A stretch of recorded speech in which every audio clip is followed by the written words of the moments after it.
took part in the October the 7th terrorist attacks. Those claims are still being investigated. Eric Twarchek, ABC News, Jerusalem. At least 50 people were injured, including 4 Australians, after a Boeing 787 Dreamliner suddenly plunged mid-flight. The plane had left Sydney bound for New Zealand when the pilot's controls reportedly went completely blank. Authorities are now seizing the plane's flight and lives. Catherine Diss, ABC News, London. India's government has announced plans to enact a controversial citizenship law that excludes Muslims just weeks before the Hindu nationalist leader seeks a 3rd term in office. Narendra Modi has dedicated decades of his life to the world's largest right-wing organisation in the world, known as the RSS. And critics say the group has shaped the leader and influenced his Hindu nationalist policies. Here's South Asia correspondent Avani Dias. This is where Narendra Modi grew up, a tiny town in the western Indian state of Gujarat. He talks constantly about his humble roots as the son of a tea seller, saying that sets him apart from India's previous rulers and the country's elite. We didn't have any facilities at home. We used to go outside to go to the toilet. We only had one bathroom. It was hard to get water, so we'd go to the lake to take a bath. When Modi was 8, he joined the world's largest far-right organisation called the RSS, whose founders were inspired by fascism. Every morning he'd go to daily meetings. We got rare access to one of them. Members do martial arts while chanting Hindu right-wing slogans in the bitter Delhi cold. I joined RSS because I have an interest in Hinduism ideology that keep me satisfied that I am doing something for my society and for the nation. The RSS boasts millions of members who do charity work. During COVID, uniformed members helped with the country's response. But its explicit goal is to make secular India an emphatically Hindu society. And its members have been accused of sparking religious riots. Modi is the poster child of the RSS, having worked his way up the ranks. It's a moment of pride that a common man who have no family background, no political family background, can become Prime Minister of India. It's a moment of pride for every citizen of India. We made several requests for an interview with the Prime Minister Narendra Modi but didn't hear back, and he rarely talks about the RSS. But critics say his government has passed legislation that persecutes minorities in order to make India a Hindu-first state. If he wins a rare 3rd term in this year's national election, some analysts fear he'll be emboldened to take that stance further. Avani Dias, ABC News. Security forces in Nigeria are searching for nearly 300 school children abducted in the country's northwest. The students had just started their day when gunmen stormed their schools in Kaduna. It comes just days after another mass abduction in the country where nearly 200 people were kidnapped while out collecting firewood. Please come and help us, this mother cries. She's one of many desperate parents begging Nigerian authorities to help find their children. More than 300 students, some as young as 8, were taken by gunmen who raided their school in Kaduna. The teacher said he couldn't run away because the students relied on him for their protection. Some students were later released while a few escaped, now leaving at least 286 children missing. Shehu Lawal has 2 sons in the school. One escaped, but the other was abducted. I couldn't sleep last night, and nor could my wife. His 13-year-old son saw roughly 50 men on motorbikes firing guns in the air. One of the bandits followed me, but I ran into the bush and hid until it was safe to come home.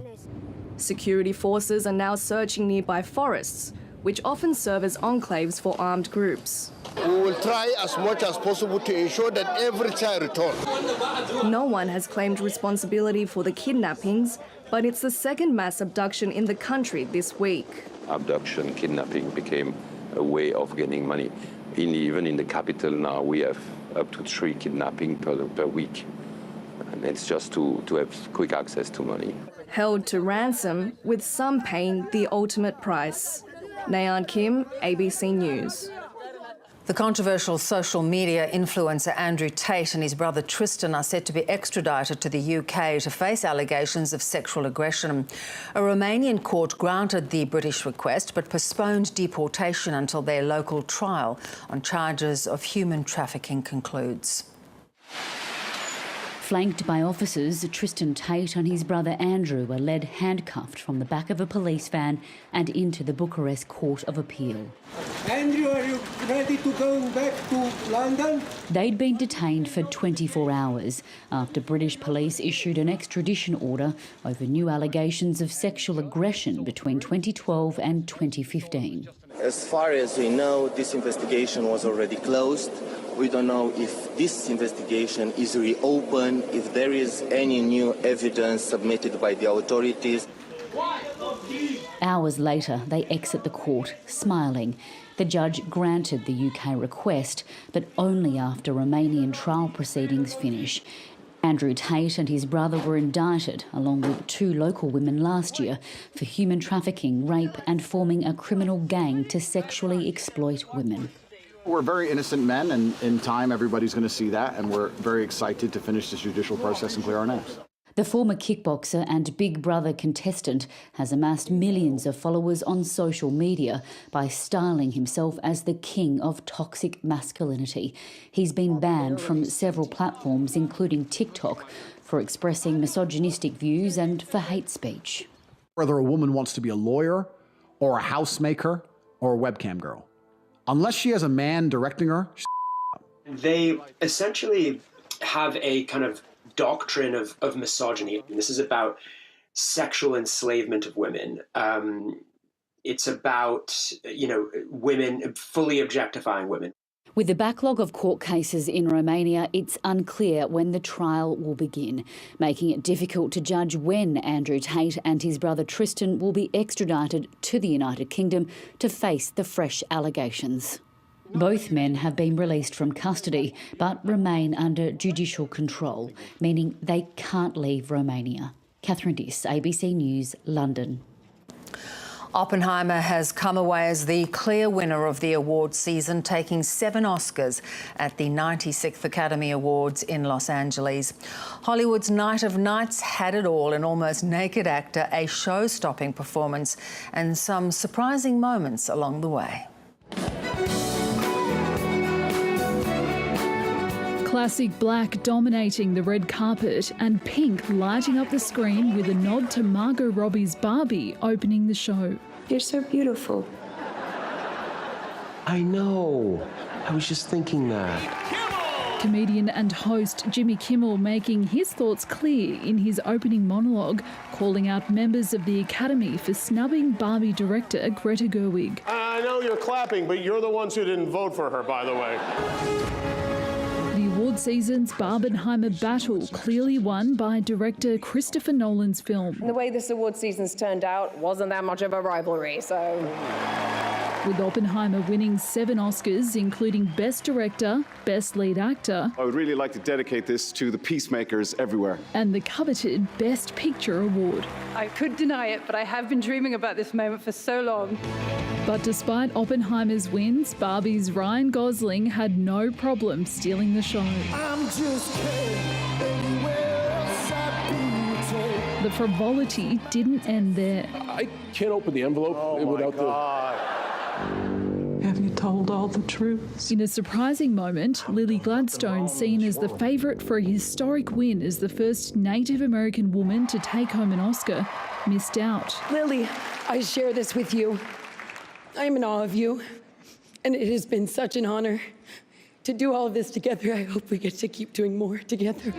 You don't tell a boy. Receiving enough votes to win her first Oscar for Best Supporting Actress, Divine Joy Randolph for The Holdovers. For so long, I've always wanted to be different. And now I realize I just need to be myself. The ceremony capturing a more sombre tone at times. Whether the victims of October the 7th in Israel or the ongoing attack on Gaza, all are victims of this dehumanization. How do we resist? A message echoed by some celebrities wearing lapel pins in solidarity. Billie Billie Eilish's song, Barbie's only Oscar win. But the film still the clear audience favourite for Best Showstopper of the Night. Rani Hayman, ABC News.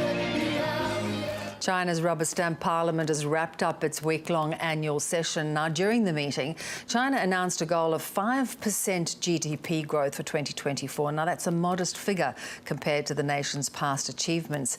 And yet, analysts are sceptical if China can even achieve that. It seems not that long ago, China's economic growth was the envy of the world. But now, the sentiment has completely reversed. Deflation is the new headache for Chinese policymakers. 1 in 5 young people can't find a job.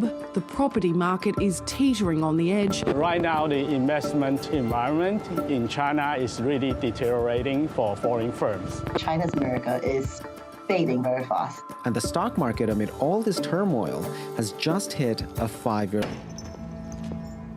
What is wrong? I don't feel like jesting today. Sanjay's cancelling his subscription to the streaming service we're on. Says it's too expensive having so many. This must be some kind of new jest. Tell me, how will he stay entertained? ABC iView, my queen. It's got dramas and comedy, hit stuff. And it's all free. Free! And ad-free, too. You are the worst jester ever. Yeah, Catherine. I know.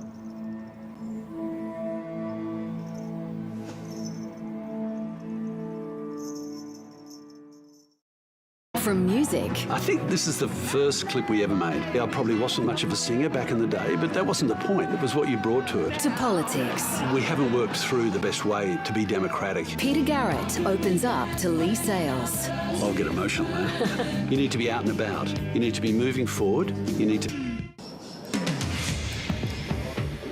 Tonight, Indigenous voters in South Australia head to the polls in the state's Voice to Parliament election.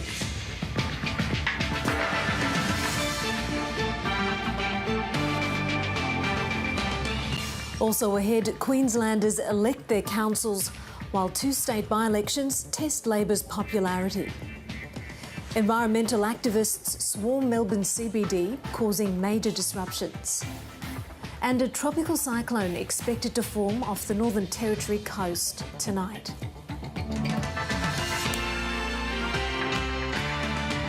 Good evening and welcome to ABC News. I'm Mariam Saab.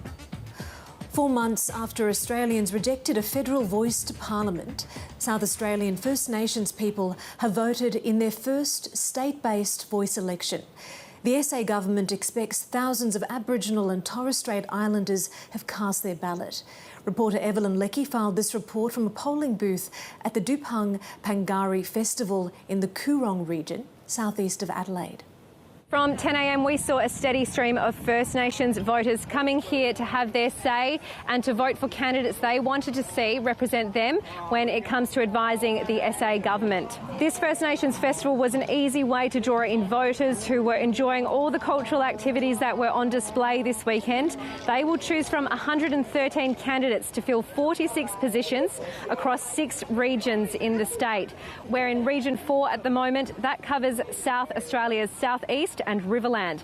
So 14 candidates put up their hands to represent their communities. 7 of those will be elected.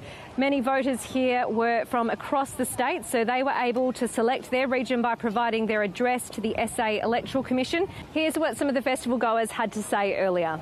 I just voted. You mob, get your vote in. It's voting day. Our ancestors have fought decades for us to have a voice, to have representation and to be able to participate in decisions that are made about us. This is a great way of being able to show people that we're natural-born leaders, and we have been for thousands and thousands of years.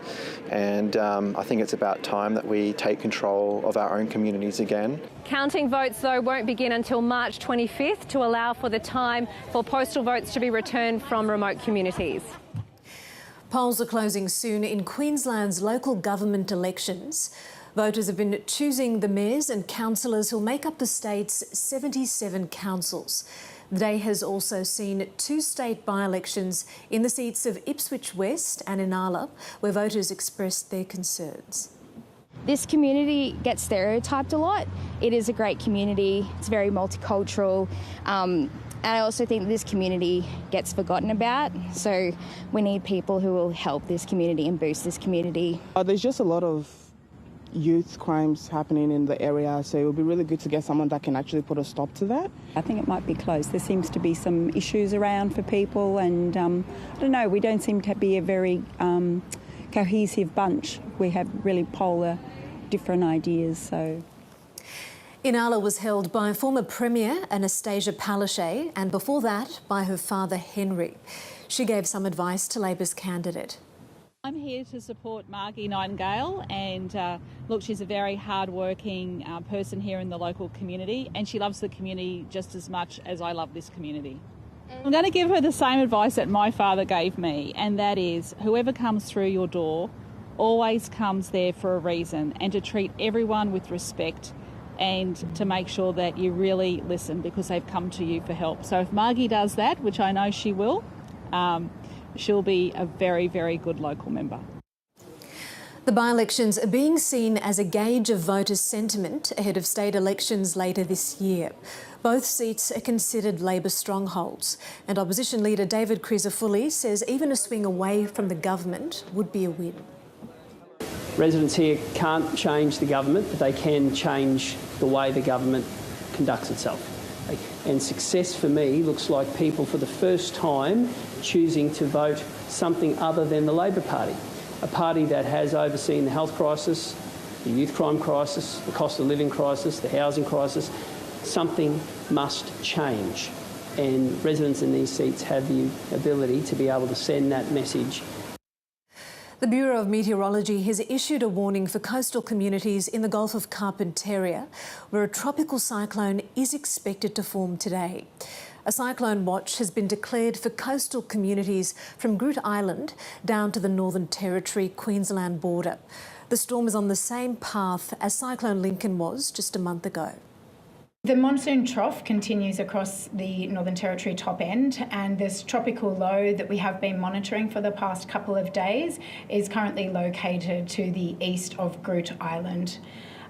During the 24 hours till 2 p.m. this afternoon, Groote Eylandt has had 430 millimetres of rain, and they are also experiencing damaging wind gusts around 110 kilometres per hour. The tropical cyclone is forecast later today to form in that same general area to the east of Groote Eylandt, and as that system forms up into a tropical cyclone, it will then start to take a slow path south towards the southwestern part of the Gulf of Carpentaria.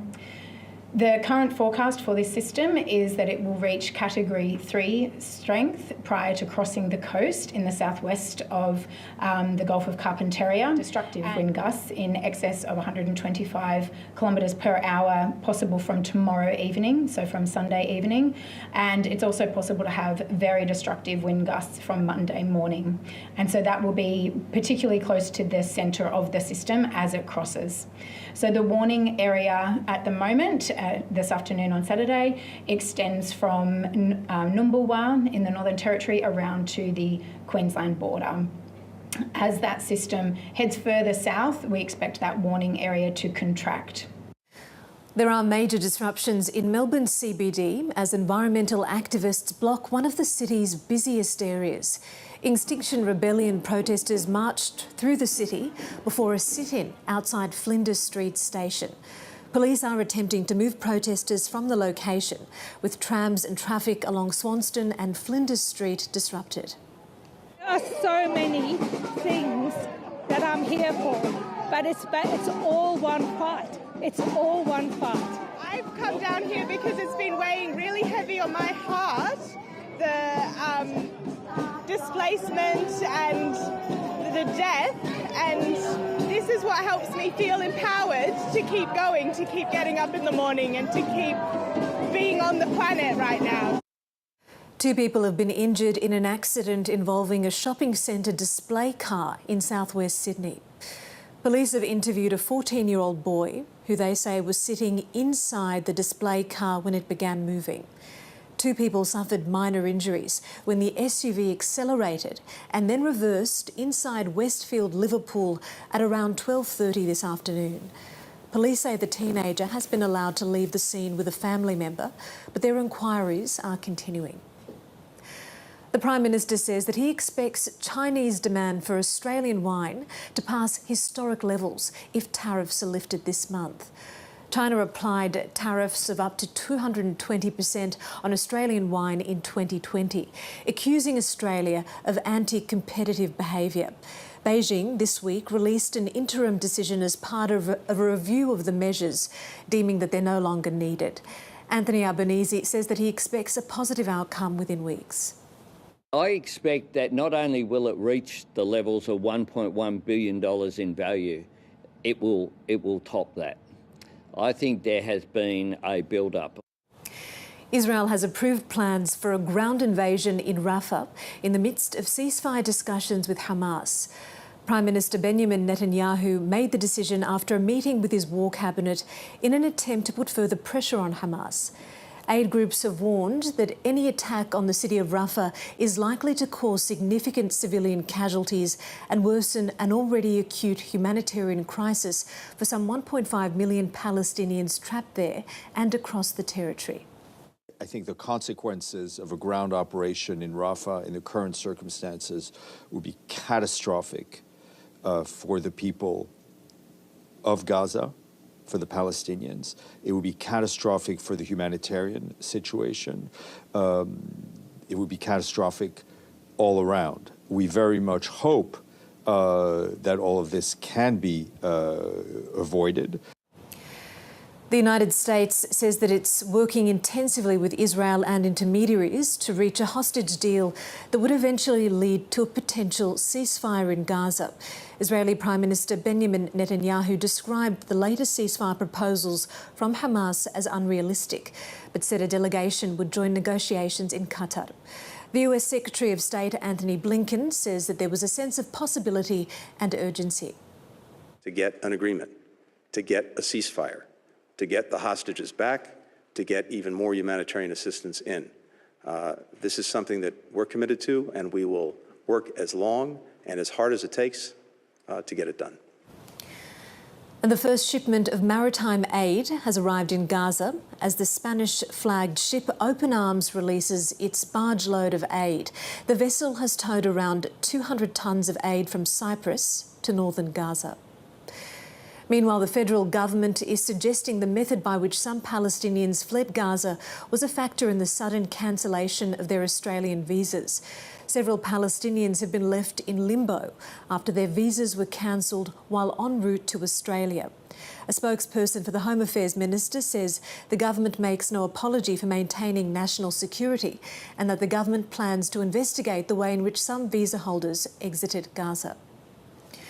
Several people have been arrested in Russia during the first day of voting in the country's presidential election.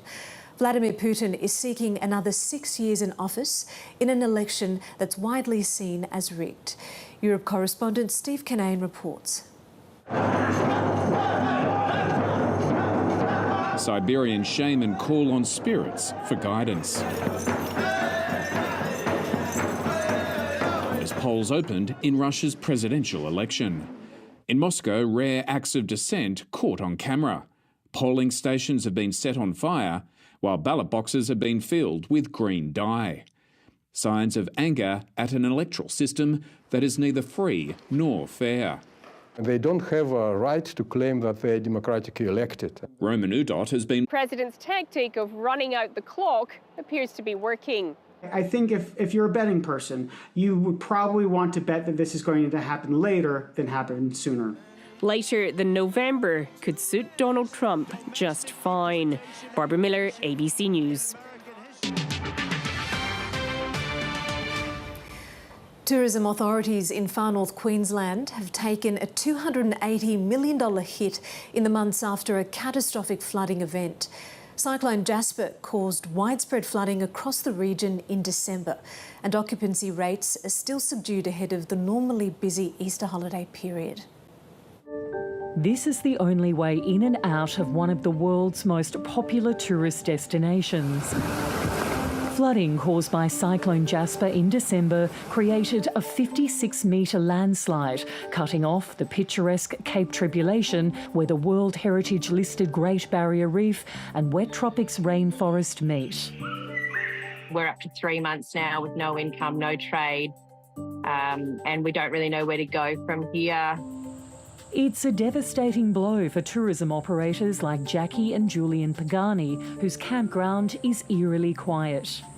We don't know when we can reopen the doors. Normally, hundreds of thousands of visitors flock to the breathtaking area every year. The Easter school holiday period is looking bleak for the 9 tourism operators in the area. There's no other way to make an income here. All the residents work in tourism.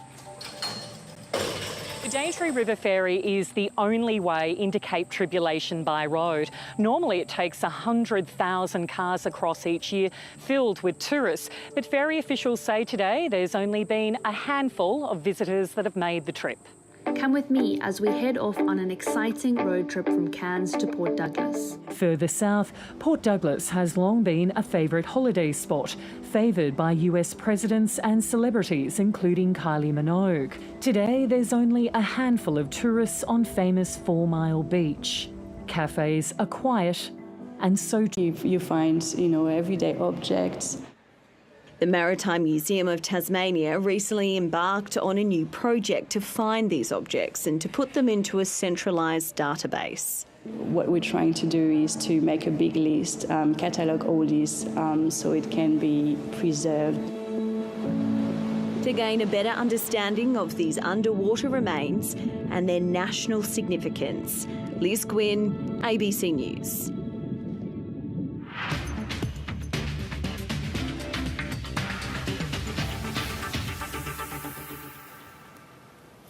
In the AFL, Essendon has beaten Hawthorn by 24 points on the back of a final quarter surge in front of nearly 74,000 fans at the MCG.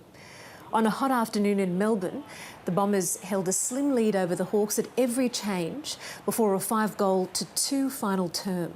Jake Stringer kicked 4 goals for the Bombers, while former Magpie Jack Ginnivan kicked 2 in his first game for the Hawks. And in the Super Rugby Pacific, the ACT Brumbies have beaten the Highlanders in Dunedin 27 points to 21. The Highlanders started quickly, running out to a 10-point lead early in the first half. Poor handling and a high penalty count kept the Brumbies to a low score before the break. Speedster Corey Toole sparked the Brumbies' resurgence in the 42nd minute. After that, the men from the capital managed to close out the game, despite a late Highlanders fight back. And American Wyndham Clark holds a 4-shot lead after round 2 of golf's unofficial 5th major, the Players' Championship. The US Open champion backed up his strong first round with a 7-under 65. That's just 1 shy of the course record at TPC Sawgrass. Round 1 leader Roy McIlroy struggled, finishing with a 1 over 75. Jason Day is the best of the Australians, tied for 14th at 6 under.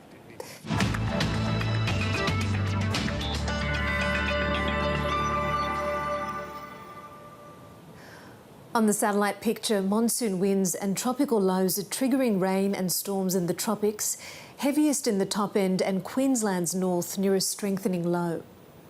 To the synoptic, and tropical moisture is bringing a few showers to Western Australia's west, and moist winds are triggering showers across central and central parts of South Australia, northwestern Victoria, New South Wales and Queensland. Looking around the nation for tomorrow, next in Queensland, mostly cloudy and showers in the east and mostly sunny and hot in the west. To New South Wales and the ACT, showers in the northeast with cool to mild temperatures and mild to warm in the west. For Victoria, mostly sunny and warm in the west, cool to mild in the southeast.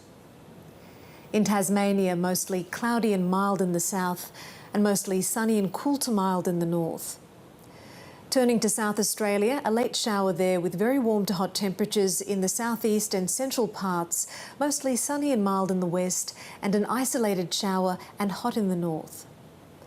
In Western Australia, mostly sunny and very warm in the southwest and a late shower in the northeast. And it's very warm across the Northern Territory with showers and storms in the top end, showers in Arnhem, mostly sunny over the interior and sunny in the south. Looking ahead to Monday's forecast for our capital cities, in Brisbane a possible shower, partly cloudy with a high chance of showers for Sydney, a late shower in Canberra, in Melbourne sunny, partly cloudy in Hobart, Adelaide and Perth will be mostly sunny, and a possible thunderstorm for Darwin topping 33.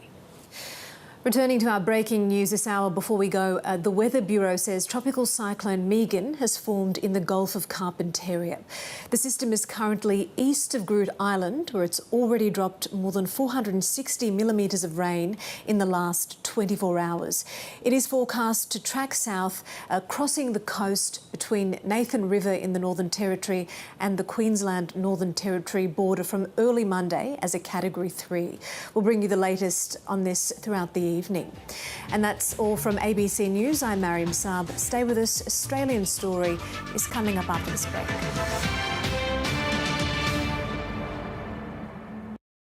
Sometimes it's the very people who know and imagine. Initial videos of the school climate strikes and thinking that they were incredibly powerful. In the world of climate change and the climate wars that we've had, Australia was considered to be a bit of a laggard. And then the whole movement of young people really took hold because it put that focus on, it isn't just about today, it is about the future. Kids need to lead on climate change because the adults are failing. But I think everyone remembers the government's response to that initial school strike. What we want is more learning in schools and less activism in schools. Even better, put your fingers on the keyboard and send your local parliamentarian an email, get on with your studies and prepare yourself for future life.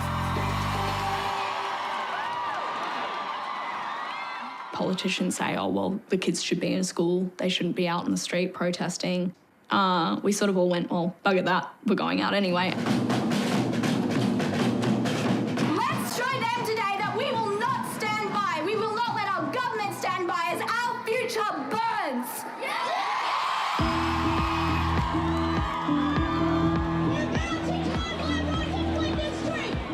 When I was 14, I'd helped organise the school strikes down in Melbourne, and they were massive. There were grandparents, and there were farmers, and there were miners, and there were people from all walks of life supporting our cause. I don't think I've ever felt more powerful as a young person, and I knew that I wanted to dedicate much of my life to that cause. It was such a huge demonstration of public support or ambitious climate action. We thought government can't possibly ignore this. Well, there really was a massive turnout, but very few politicians bothered to even address the issue. What does that tell you? It shows you see that our government is prioritising economic profit over our future. To get people onto the streets of Melbourne, 300,000 nationally, none of the actual policy changes that we were advocating for were implemented. There were climate strikes right around the country. Organisers estimate 300,000 joined the protest. Our small team of lawyers were watching the school strike for climate movement, and we understood one of their key asks was for no new coal mines.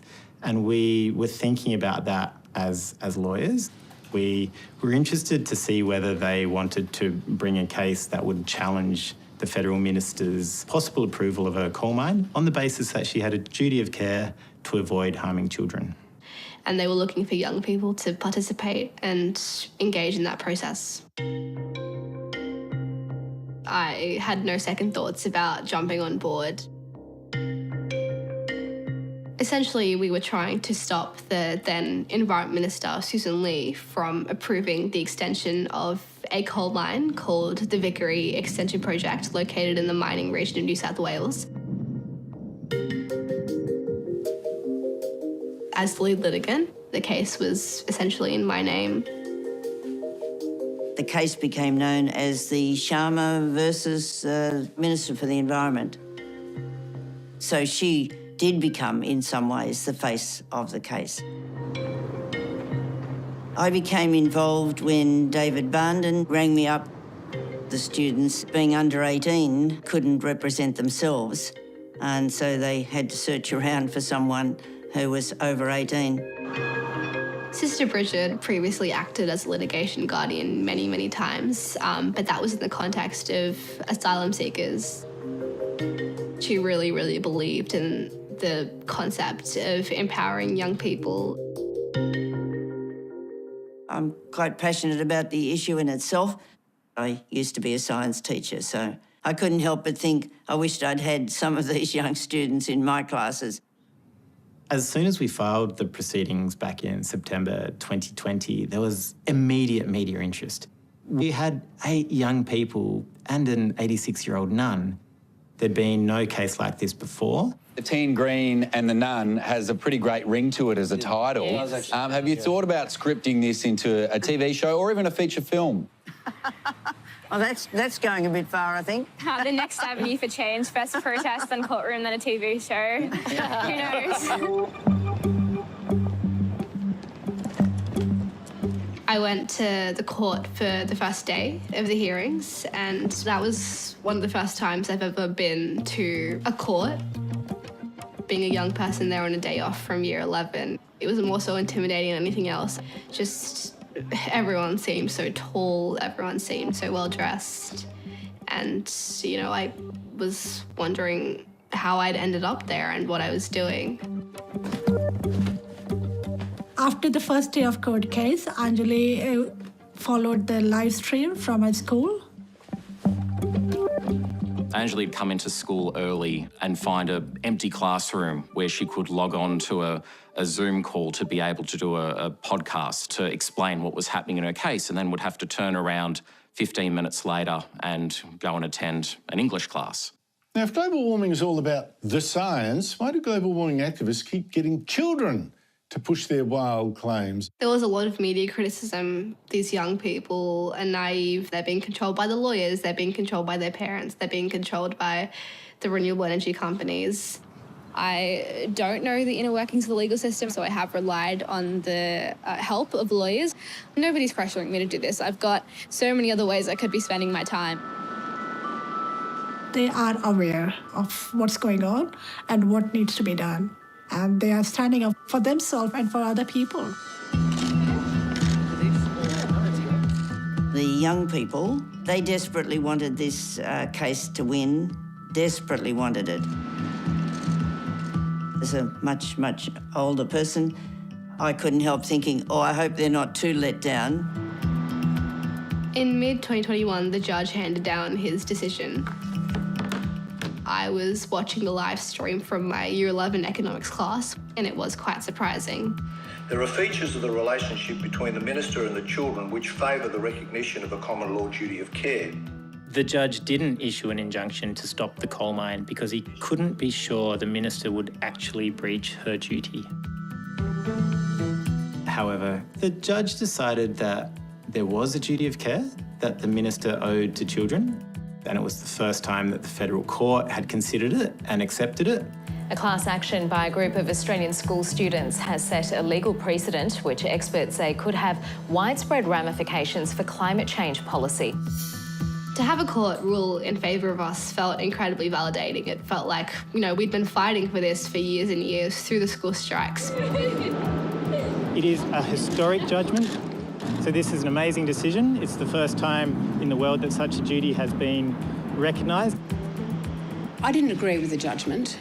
No final orders have been made, and both I and my department are considering the judgment.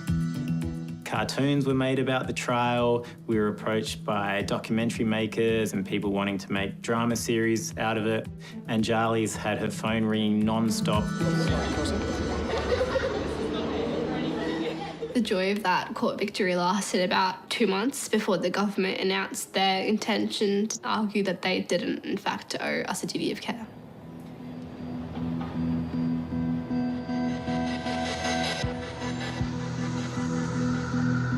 The appeal was heard in October of 2021. Yeah, we're going to know any minute. Yeah. It's quite scary. The federal court has ruled that the Environment Minister does not have a duty of care to young people when assessing fossil fuel projects. I remember sitting on the floor of the federal court hand in hand with my fellow litigants, and as soon as the judges said that they wouldn't be imposing the duty of care, I remember them completely breaking down into tears. The appeal court accepted the minister's argument that it was the domain of Parliament to impose or not impose a duty of care. I would say to young people what I have just said, that I take my responsibilities very seriously, my statutory responsibilities in protecting the environment under the Act. So are you guys going to keep fighting? The fight for climate justice never stops, no matter what the federal court hands down. Anjali Sharma, what's your response to today's ruling? I can't lie, I'm absolutely devastated and really, really angry. Yeah, we aren't old enough to vote, and it devastates me because I feel like... As the lead litigant, she had to defend her position, and she had to do it all in the moment, which is an incredibly difficult thing to do. I'm keeping all the articles of Anjali's work, and not all of them are positive. Yes, this article, the headline already is quite patronising. The schoolgirl will strike from her $25,000 a year private school in protest. It draws attention to my school fees, to make me out as a very privileged, very spoiled person. And that actually, I think, really hurt her because, Anjali, she's a scholarship student. She couldn't have been here without that. A lot of the criticism I've received over the last few years has been race-based, or it's been gender-based, or it's been age-based. I got this one once, which was quite funny to me. Are you just an Indian operative working against the interests of Australia? Straight out of India, go protest your old government. All this BS, you have no idea. At some point, I said, just don't look at these things. Just shut off, turn the Instagram off, don't go on Twitter. She was disheartened, devastated, but at the same time, really determined to fight back. Just because the court overturned that ruling, it doesn't mean that the duty of care concept had to die then. After the federal court decision, David and I and some of the other lawyers started to discuss the idea of a duty of care bill. That's right, and that's precisely what the court suggested. The court had said that they weren't finding necessarily that a duty of care didn't exist, but just that it wasn't the job of the courts to impose it, but rather the job of Parliament to legislate it. Yeah, there's a wealth of information in the case on how such a duty of care could work. The thing about Ange is that she didn't let it fizzle out, that she kept going, and she said, I really want to make this happen.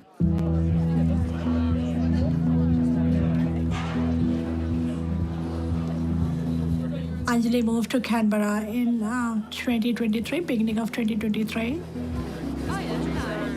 Definitely being in this duty of care case has created a big impact in that decision that she wanted to pursue law.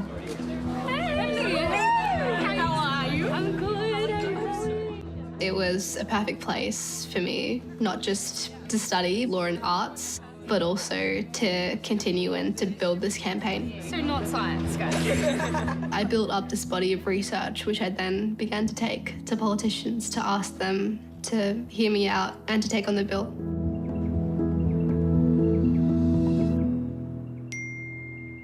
And got in touch about the duty of care.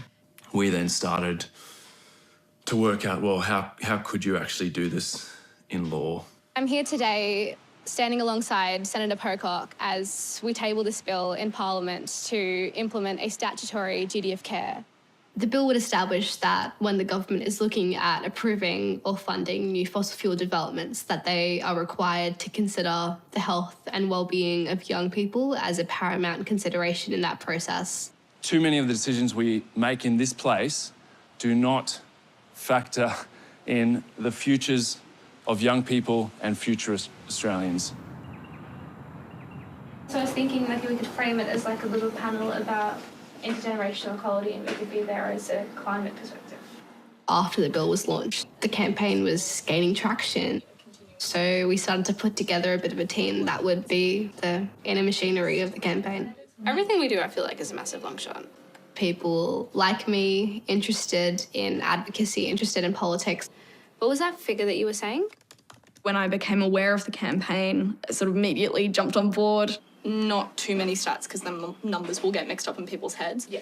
None of us have ever participated in parliamentary legislation drafting before, and none of us have ever had to run a grassroots campaign out of our uni dorms, and it's a massive learning curve. Oh, let's actually check where the EDM is at. We thought, what a great opportunity to have a bunch of young people come to Parliament and to talk about the Duty of Care bill with their local representative.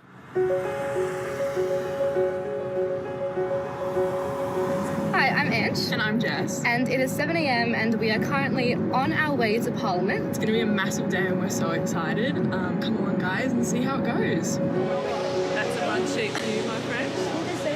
And you guys are meeting with an independent? Yeah.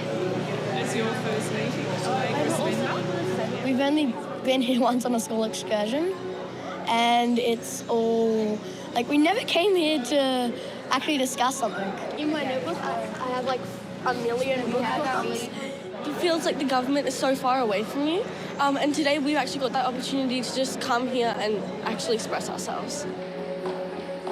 It was a 12-hour day and it was full of meetings. I think we had 35 that day. Hello. Come in. Hello. Hey, lovely to meet you. Lovely to meet you as well, and hello. I think it was really confronting for a lot of politicians to have young people as young as 12 come and sit on their couches and talk about their fears in relation to climate change. I'm a super future-focused person, and I hate feeling out of control. I think I'm very, very supportive. We got lots and lots of advice from the independents and the crossbench in particular. You know, trying to get through legislation is you don't always necessarily get everything you want. I think we went into the meetings knowing that it's kind of their full-time job to negotiate and to bring the government on side, and that's what we're trying to do. It's nice to see you. Yeah, lovely to see you again. For this bill to pass, we need a really productive, really constructive working relationship with the government. What would be a really good place to say is, well, why do you care about it and why do you think it's important? We've been in several meetings today where we've been looked at by government MPs and we've been told, oh, but we have this target and we have this amendment and we have this legislation.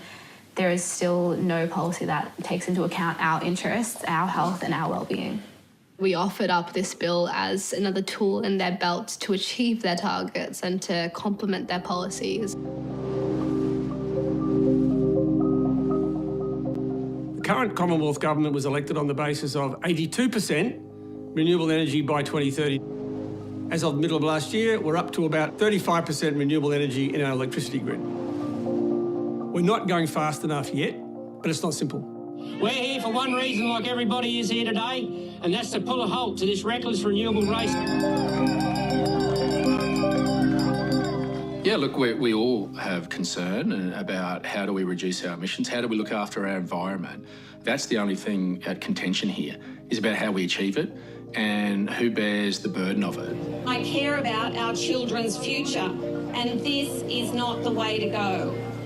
My constituents are very concerned about the pace and the consultation in which the government has undertaken this, because they are recklessly trying to do this by 2030. The wind turbines around us that they're planning, that are going to tower over our homes, are 1.5 times the size of the Sydney Harbour Bridge. Have you got that mental picture? We'll have a look at the bill, but we should pause, we should plan and get this right. We've got time, and we should put all the options on the table. How can we delay this even further? Climate scientists are telling us we can't, but we have this really narrow window to act. And the duty of care is about forcing politicians to actually do that and to be expanding the fossil fuel industry in 2023, 2024 is total madness. Good morning. On behalf of the committee, I'd like to welcome everyone here today. So we're in Parliament House today and the Senate is holding a full-day inquiry into the Duty of Care bill. We hope that we don't come out of this process without a duty of care because it's been put in the too hard basket. You know, we protect our children from smoking. We protect our children from gambling, from alcohol. To not consider The climate change impacts on children is an omission. But is this the right manner? Is this the bill that will give you the outcome that you seek? I'm a Liberal. I'm for smaller government. This is absolutely insane and offensive to me that we're going to legislate a thought process as we put policy in place. A lot of us parents, we all do consider the future. It's very rare for private senators' bills to pass, and so ultimately this will come down to Australians saying to their local representative, this is something I want and I'm going to continue to push. And Ange and hundreds of thousands of young people across the country are part of that. It was initially quite intimidating to be looking senators in the eye and really fully advocating for this bill. Ultimately, 50 years down the track, we are the ones who will be making decisions for the world. We are the ones who will be living out our lives in a world shaped by the impacts of the decisions made today. I think right now I'm just feeling a lot of adrenaline and a lot of exhilaration. I think I'll go home tonight and absolutely crash and reflect on the last 4 years and just how draining truly the process has been. Hi, thanks so much. Just to the Australian National University, please. Thank you. Sometimes I feel she's taking too much on herself. So we do have arguments on that sometimes, like a typical 19-year-old being rebellious. But I know that that's her passion. Ange is a young woman who's put much on the line for what she believes in. So I will watch, as long as I'm alive, I will watch her future with interest. We don't have time for baby steps anymore. So I'm not going to stop campaigning for radical change because I think that that's the only way to safeguard the rights of young people in the face of climate change.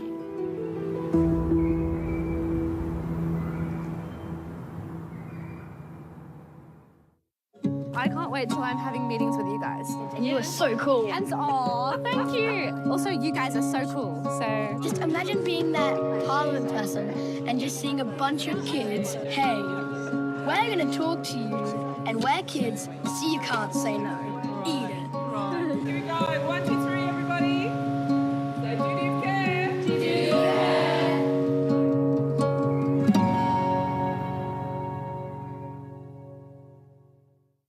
It doesn't change who you are. The Prime Minister told Parliament Justice and humanity. Tonight, polls close in South Australia for the state's inaugural First Nations Voice to Parliament election. It's very significant. There must be a voice for Aboriginal people.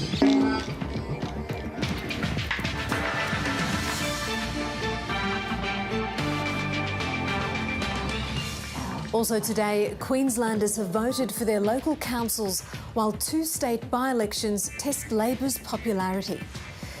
Category 1 tropical cyclone Megan has formed in the Gulf of Carpentaria and is strengthening as it heads to the coast. And environmental activists swarm Melbourne's CBD, causing major disruptions. Hello and welcome to ABC News. I'm Mariam Saab. 4 months after Australians rejected a federal voice to Parliament, South Australian First Nations people have voted in their first state-based voice election. The SA government expects thousands of Aboriginal and Torres Strait Islanders to have voted. The results won't be declared until later this month. On Ngarrindjeri country, First Nations people gather to have their say. They're electing South Australia's inaugural Voice, a body tasked with advising the state government. I think it just reminds us of how important it is to be able to take back leadership within our communities. In Adelaide, Christine Franks and Odette Pearson were among the first to vote. It's very significant. There must be a voice for Aboriginal people. I never thought that we'd have the opportunity to do this in my lifetime.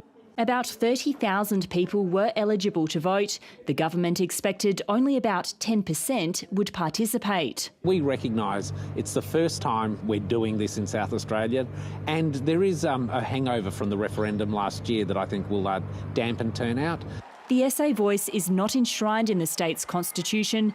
It was created through legislation. 7 people will be elected to represent each region across the state, except in the Central Adelaide region, which will have 11 members.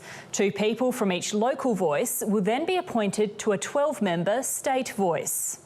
The votes will be counted after March 25. Stephanie Richards, ABC News. Polls have closed in Queensland's statewide local government elections, with voters selecting their mayors and councillors. 2 state by-elections have also been held at Inala and Ipswich West, both considered safe Labor seats, where the opposition there is hoping for a slight swing to send a message to the government. Reporter Kate McKenna has the story. Polls have closed in Queensland and counting is underway in 2 state by-elections, including to elect the replacement for former Premier Anastasia Palaszczuk. Her old seat of Inala is actually Labor's safest seat in the state, with a massive 28.2% margin. Ms Palaszczuk joined Labor's candidate Margie Nightingale at the polling booths this morning to lend her support. Talking to voters there, a key theme was cost of living. Others also raised infrastructure and crime. Now Labor is expecting a swing against the party there. That's typical for governments with by-elections, but the greater contest is expected here in Ipswich West, where Labor has a 14.3% margin. Both Labor and the LNP have been trying to temper expectations all week, both insisting it's a tough task ahead and will be a litmus test ahead of October's state election. Votes are also being counted in Queensland's local government elections.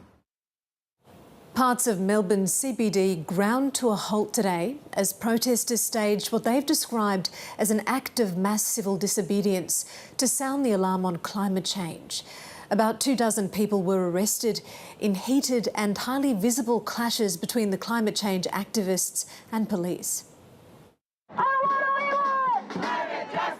A heaving intersection brought to a standstill by Extinction Rebellion. Police quickly descend, onlookers stare as the ring of protesters is arrested one by one. Activist Violet Coco, who was recently released from prison on bail over this stunt on the Westgate Bridge, led hundreds cutting a slow path through the city. Some clad in blood red, chanting their movement's name.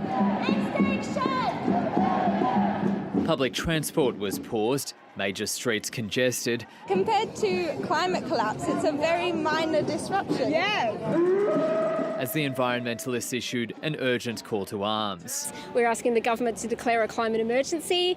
We think it is time that we really start to act on this issue because we are running out of time and something needs to change. I'm a public health doctor and I realise that the world doesn't understand the concept of risk. The sit-in was a climax to days of smaller protests about inaction on climate change, with organisers warned they would meet an unforgiving police presence if they blocked roads and disrupted the community. The police have decided to be much tougher this year than they were last year. This time they're going to charge us with summary offences or indictable offences, which means we'll all have to go to court.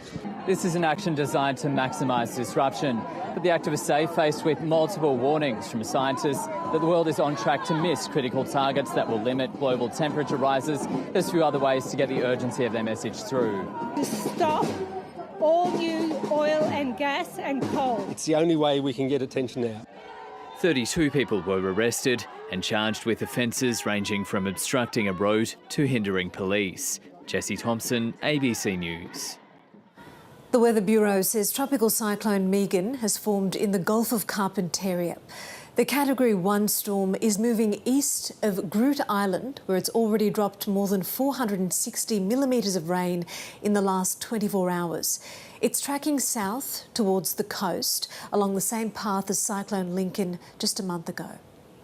The current forecast for this system is that it will reach Category 3 strength prior to crossing the coast in the southwest of the Gulf of Carpentaria. And with that forecast, it's possible that we will have damaging wind gusts, destructive wind gusts in excess of 125 kilometres per hour, possible from tomorrow evening, so from Sunday evening. And it's also possible to have very destructive wind gusts from Monday morning. And so that will be particularly close to the centre of the system as it crosses. Storm tide is a concern with this system, and we do have a warning out for abnormally high tides. So we've already seen that during the high tide this morning, and can expect to have higher than average tides this afternoon, with that increasing over the next 24 to 48 hours as well. Aged care providers are warning of the consequences if they're left to pick up the bill for historic wage rises of up to 28%. The Fair Work Commission's decision to increase wages has been broadly welcomed, but questions are mounting over who'll have to pay to fund the hike. A long fought for boost to aged care wages. This decision really delivers recognition in terms of monetary pay of the value of that care and dedication. Earning support from across the aisle. We want to see aged care workers properly compensated for the work that they do. The Fair Work Commission yesterday delivering an 18 to 28% increase for more than 200,000 residential and home care workers, an increase more than 3 years in the making. This finding, on top of the 15% wage increase that we presided over as a result of the previous Fair Work Commission interim decision, has meant that aged care workers are able to earn more. That 15% interim decision forming part of the overall increase aimed at securing and retaining workers as the focus turns to who'll pay. There has been, of course, a sizable increase in aged care workers across the board already under my government. Industry calling for the government to foot the bill on top of the $11 billion it's allocated to fund the interim rise. Without the government fully funding it, the sector will struggle to pass those on fully to staff. The government committing to provide funding to support the pay rise, but stopping short of agreeing to fully fund it. It's quite a complex decision. We'll work our way through it. It has to be done in a sustainable way, and it has to be done in a way which doesn't put added pressure on the system. Higher wages are a crucial part of securing the workforce the sector needs to meet the growing demand of an ageing population. But the industry is warning, should the government not chip in the billions of dollars extra needed to cover the wage rise, they may not be able to meet that demand. Nicole Hegarty, ABC News, Canberra.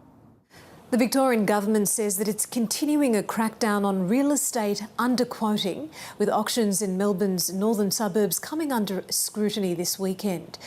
Carrying out random checks, consumer affairs officers have been ensuring estate agents are following auction and sales rules and monitoring for potential underquoting. This comes as new criminal charges have been laid against an estate agency for allegedly failing to provide a reasonable estimated selling price for a townhouse. A consumer affairs investigation has allegedly revealed the Ivanhoe property sold for around 40% above the highest price in the range provided by the agency. Underquoting is not just unfair, it is illegal in Victoria. Where we find cases of alleged underquoting, we will respond. We will take action. Australia has some of the most famous beaches in the world, but most of them aren't accessible to everyone. As the World Adaptive Surf Championships arrive in Byron Bay, the spotlight is now on the facilities available for people with disabilities. Many have accused councils of only taking a tokenistic approach and are calling for reforms. It's hard to imagine why someone wouldn't like such an idyllic setting. But the beach makes some people feel locked out of life. If you're at a beach that's not accessible and you're stuck in the footpath watching everyone else have a good time, it can make a person with a disability feel very disabled. Australia has nearly 12,000 beaches, but only 150 have some form of access for people with a disability.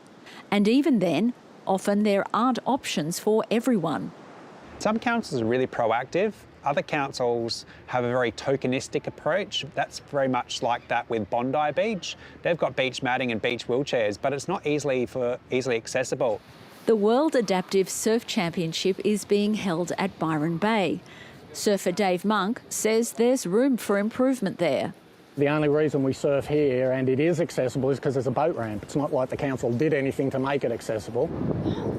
Puerto Rican competitor Alini Medina is visually impaired. An accessible beach for me is just not to have so many rocks in the shore and to have an easy entry. And for wheelchairs, I think a ramp's good so we don't have to go over stairs and stuff. One beach getting it right is on the coast of Adelaide. Henley Beach, in my opinion, is one of the most accessible beaches in Australia. It's well equipped with beach wheelchairs, ramps, disabled toilets and beach mats. 1 in 5 Australians identify as living with a disability. And with the country's rapidly growing ageing population, there's more need than ever for accessible beaches. All right. On land, you can see our physical disabilities and stuff, but we get in the ocean, you can't see it. It just frees the mind. You know, you can relax out there because no one knows that you've got a disability. A feeling not everyone has access to. Eloise Farrow-Smith, ABC News. Tourism authorities in far north Queensland have taken a $280 million hit in the months after a catastrophic flooding event. Cyclone Jasper caused widespread flooding across the region in December, and occupancy rates are still subdued ahead of the normally busy Easter holiday period. This is the only way in and out of one of the world's most popular tourist destinations. Flooding caused by Cyclone Jasper in December created a 56-metre landslide, cutting off the picturesque Cape Tribulation, where the World Heritage listed Great Barrier Reef and wet tropics rainforest meet. We're up to 3 months now with no income, no trade, and we don't really know where to go from here. It's a devastating blow for tourism operators like Jackie and Julian Pagani, whose campground is eerily quiet. We don't know when we can reopen the doors. Normally, hundreds of thousands of visitors flock to the breathtaking area every year. The Easter school holiday period is looking bleak for the 9 tourism operators in the area. There's no other way to make an income here. All the residents work in tourism. The Daintree River Ferry is the only way into Cape Tribulation by road. Normally it takes 100,000 cars across each year, filled with tourists. But ferry officials say today there's only been a handful of visitors that have made the trip. Come with me as we head off on an exciting road trip from Cairns to Port Douglas. Further south, Port Douglas has long been a favourite holiday spot, favoured by US presidents and celebrities, including Kylie Minogue. Today, there's only a handful of tourists on famous 4 Mile Beach. Cafes are quiet, and so too are hotels. Lee and Bryce Tozer run a holiday apartment complex in the centre of town. Welcome to Cayman Villas. You're speaking with Lee. There are plenty of rooms available. There we are. Paradise. A paradise they'd like to share. At present, for Easter, April school holidays, we're running at around about 20%, which is quite down on previous years. The time to visit Cairns and Great Barrier Reef is right now! Both the Queensland and federal governments have poured millions of dollars into advertising campaigns and discounted flights and holiday vouchers in a bid to entice visitors back to far north Queensland. We are still, by a country mile, one of the most beautiful parts of the world and one of the most unique parts of Australia. Port Douglas locals say it's a long time since it's been this quiet in town. I don't mind it, but I cry for all the people, you know, all the shops. International tourists happy they made the trip north. We just thought we had to come, and I think if you're helping out the tourism here, that's, you know, it's a really good thing. A tropical paradise up for grabs. Christy Sexton McGrath, ABC News, Port Douglas.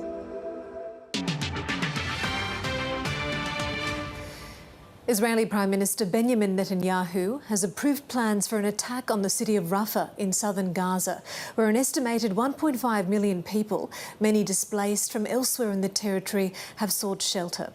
The Israeli army is set to be preparing operationally and for the evacuation of civilians in Rafah, though no time frame for the assault has been given. Israel has confirmed that it will send a delegation to Qatar for ceasefire talks, despite earlier refusing to accept the latest Hamas offer, calling it unrealistic.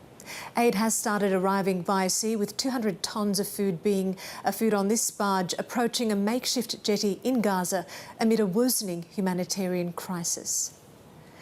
Several people have been arrested in Russia during the country's ongoing presidential election.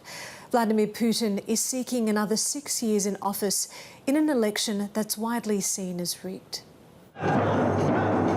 Siberian shaman call on spirits for guidance as polls opened in Russia's presidential election.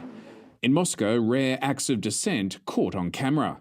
Polling stations have been set on fire, while ballot boxes have been filled with green dye. Signs of anger at an electoral system that is neither free nor fair. They don't have a right to claim that they are democratically elected. Roman Udot has been monitoring Russian elections for over 20 years. It's normal box. Yeah. And ballots should lay like this. Yeah. He says within hours of the polls opening, there was evidence of ballot fraud. This is statistically impossible to drop one by one ballot and to see a stack at the bottom. This is ballot box stuffing evidence. The presidential election will run across 3 days. Roman Udot says in previous elections, multi-day voting has led to ballot tampering at night. You see the safe with ballots, and it is sealed and should be untouched during the night. They take it out, and then they put back substituted ballots. Human rights campaigners say the election is rigged across the board. We can't even call it an election. To call it an election is an insult to elections. What Putin does is completely rig the game from top to bottom. President Putin voted online and accused Ukraine of trying to derail the election by attacking Russian territory. The Kyiv neo-Nazi regime has planned and is trying to carry out a series of criminal, demonstrative armed actions. And with voting taking place on occupied Ukrainian territory, this election's credibility has been further undermined. If the Western governments recognize those elections as fair, free and legitimate, that means de facto Western governments recognizing Ukrainian territories now being part of Russia, and we can't possibly let that happen. Polling is now opened here at the Russian embassy in Lithuania, a country that is now home to so many political exiles, including the team of Alexei Navalny. And they're calling for Russians to flood the polling stations at noon on Sunday to send a message to Vladimir Putin they oppose his presidency and his war in Ukraine. Steve Kinane, ABC News, Vilnius.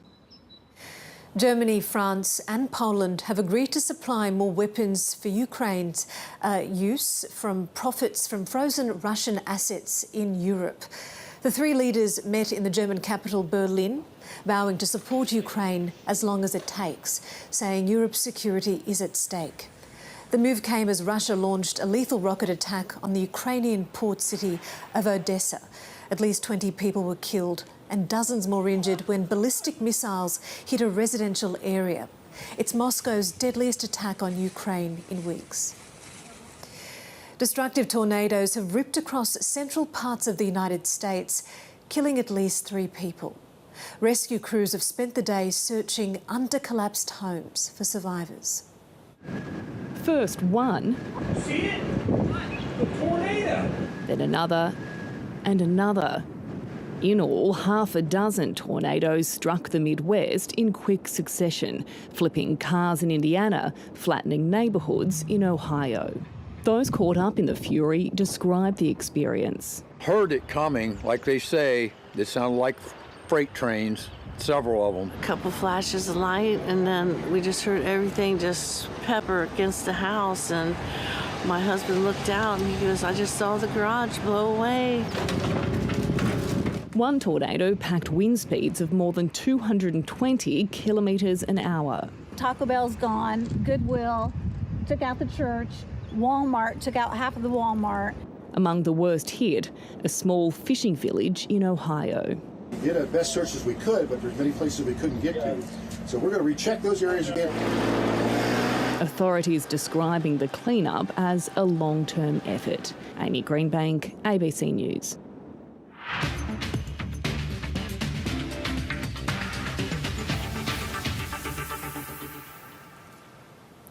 Essendon has beaten Hawthorn by 24 points on the back of a final quarter surge in front of nearly 74,000 fans at the MCG. While Collingwood insists that there are no signs of a premiership hangover after the Magpies lost their second straight match last night. On a hot afternoon at the MCG today, the Bombers held a slim lead over the Hawks at every change before a 5-2 final term. As the Bombers celebrated 40 years since their back-to-back premiership wins over Hawthorn, it was clear the famous rivalry between the two clubs is still alive. Oh, there's a ball. 1984-85. Recruit Jack Ginnivan was busy in his club debut. Welcome to the Hawks, Jack. Jake Stringer responded at the other end to edge out the Hawks in a tight opening. The spite continued. It might be worth something. Marbia Chol missed, but quickly made amends. Danger level lifts. His first goal in Hawthorn colours. That's better. But 3 late goals to the Bombers kept them ahead in a close contest at the main break. He is a very big man. He can kick the ball a very long way. Dylan Moore challenged Chol for mark of the match. Oh, got it. He captured it beautifully.